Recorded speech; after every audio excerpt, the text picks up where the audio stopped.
Happy holidays. We're back. This is episode 6. Episode 6. Episode 6. Today we decided we'd talk about planning for 2026. You know, this is the season that everybody comes up with their New Year's resolutions, and then they forget about them a week or a day or two after the new year. We don't want you to do that. We're going to give you 6 tangible takeaways because this is episode 6. Number 1, the first thing we think you should do is reflect back on 2025. Absolutely. We want you to think about the things that you did right, the things that you did wrong as it relates to your health, your wealth, your education, your relationship, etc. Be honest and think about the things that actually cause, growth and benefited you in a number of areas. And that brought you peace. Yes. Think about things that may have caused stagnation. Yes. And then things that, were just kind of an unhealthy distraction. Yeah. Oh, wow. Yeah. I got an example. Oh, yeah, go ahead. Okay, so I love the K-dramas. I think I shared that before. No judgment, right? That's something that I love.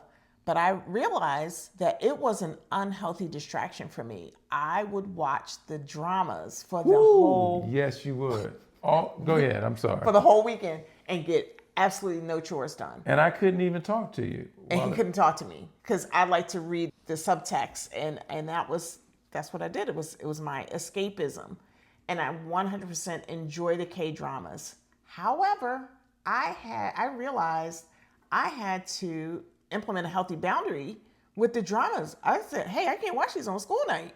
During the week, they were off limits because I would want to see the next episode and the next episode, and I was exhausted at work.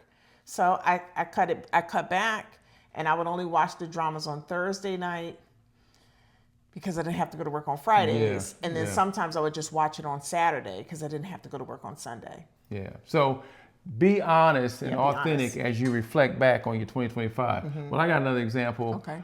We stopped buying so many snack foods and chips, and I tell you, if you don't have it in the house, you won't eat it. You won't eat it. That's true. So you can make some systematic kinds of changes. So, yes. So that's number 1. Reflect back on 2025. Okay. Okay. You got to. Okay. For number 2, we want you to clarify your priorities and direction. Also clarify what season you're in. Not every year is a year for expansion.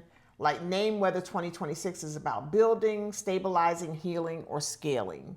And decide what truly matters for the year ahead. And choose a few key focus areas. For example, like your health, maybe, career changes that you may want to make, maybe faith, maybe some faith growth, or, maybe you want to find a new church home, whatever it is. Make sure that you focus on those few key areas and not just be all over the map with it. One of the things we realize, we're in the season where we need to now consider purchasing long-term care insurance. We've been, caring for our aging parents, and we realize, whoa, we can foresee that. We can see, okay. Well, we've been helping, but in 20 years, that's us. And so we're talking about planning for that now in 2026. That's a realistic goal that we absolutely need to put in place. Right. So I like that. Yeah. Clarify your priorities. And it should be individualized, or it should be specific to you. It should what be season about, you're in. Yeah, absolutely. In your life. Okay. So number 3, we want to set meaningful and realistic goals. So that kind of goes with what you're saying. They need to be meaningful and realistic. And in the field, we call these things, when we're developing a treatment plan, we call them SMART goals. Let me just explain the acronym. S, you need to be specific, right? We don't want to be vague.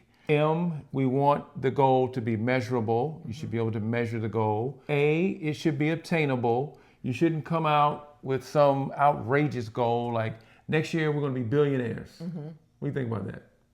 Great. Yeah, that would be great, but that's probably unrealistic, right? We don't want to set unrealistic goals, so the goals should be obtainable. The goal should be realistic. It should be relevant. So we want to make sure that it's something that is related to what we're doing, okay? And then lastly, T, it should be time bound. You should have a time limit for the goal. Say you want to have a target amount saved in your Roth IRA or how much Bitcoin you want to have by the end of the year. You may come up with a number, divide it by 12, and then review it each month or review it each quarter and make sure that, you know, this is something that is smart. The goal is smart, okay? Yep. So that's 3. Okay.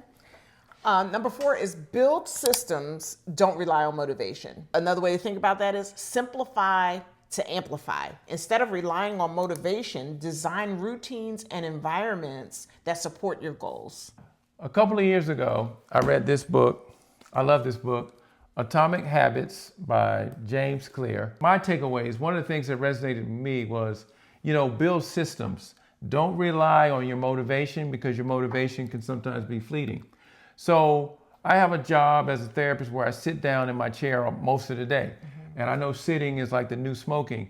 So I utilize his suggestion. I would do calisthenics in my office, push-ups and toe raises, etc. And as I did that, I would put a check on my calendar.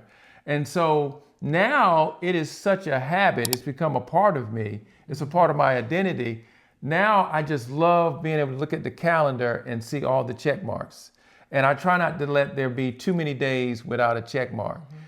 So I'm looking forward to putting a check on the calendar because trust me, I don't want to do calisthenics on a regular basis. And the other example I have with that is actually reading a book a month. For the last 2 years, I've been reading a book a month. And what I would do is just leave the book on the kitchen table. So when I drink my coffee in the morning, the book is there. So all I got to do is just open it. And I would tell myself, I'm going to read a couple pages. Some days I might read 2 pages. Another day you might read 20 pages. And before you know it, the book is read for the month. So, Right. And while he's reading, I can't talk to him.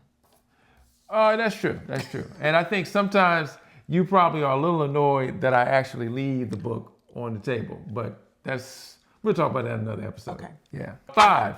We want a plan with flexibility. You know, no matter what, whenever you make a plan, something always goes wrong, you know? So you want to leave a little margin for things to go wrong or the unexpected. So you may have this plan, you know what, I'm gonna save $1,000, $2,000 or whatever $1,000 a month. And then all of a sudden the air condition goes out or you need a new transmission or whatever breaks. That's right. Okay. So you want to leave a little bit of margin for the unexpected. That's right. Okay. So one of the things I wanted to share is something that I often share in my therapy spaces and sometimes in my personal spaces. I ask the question without expecting a response, but really to encourage reflection, some self-reflection. And the question is, are you flexible or are you rigid? And flexibility mitigates stress. And on the opposite side, rigidity really promotes stress. Be open to having to make a change or do a pivot because of some change that happened that was beyond your control. Also, think about building in recovery, not just productivity, right? Like make sure that, you know, with that flexibility, if the plan, you know, calls for you to maybe pause because maybe you're just tired, allow yourself to do that. 6, the last thing, we want to align our values, our time, and energy. Okay, so when you guys are sitting down with your mate, make sure that you're prioritizing things that are important to you guys. And make sure that you look at how you spend your energy. You know, also, that's also mentioned in this book. It says if your plan is to lose weight, you probably don't want to keep 5 bags of potato chips in the house at one time. That's not aligned with your priorities. That's right. So whatever the priority is, make sure that your actions and the things and the stimulus in your environment align with that. That's right. Measure your progress by alignment, not perfection, right? Ah, yes. Don't seek perfection, just progress. If you're consistently moving in alignment with the goals that you've set for yourself, that's good. It is. I like that. Excellent. Excellent. All right. Well, hey guys, that is episode 6. Again, this is all about how to plan for 2026. We hope this was beneficial. If you're enjoying the content, please hit the like button and subscribe. Please leave us comments and we'll get back to all of the comments. Please leave us some comments. what he said. Yes. Happy holidays, and Happy we'll see New you Year. guys in 2026. Happy New Year's. Bye-bye.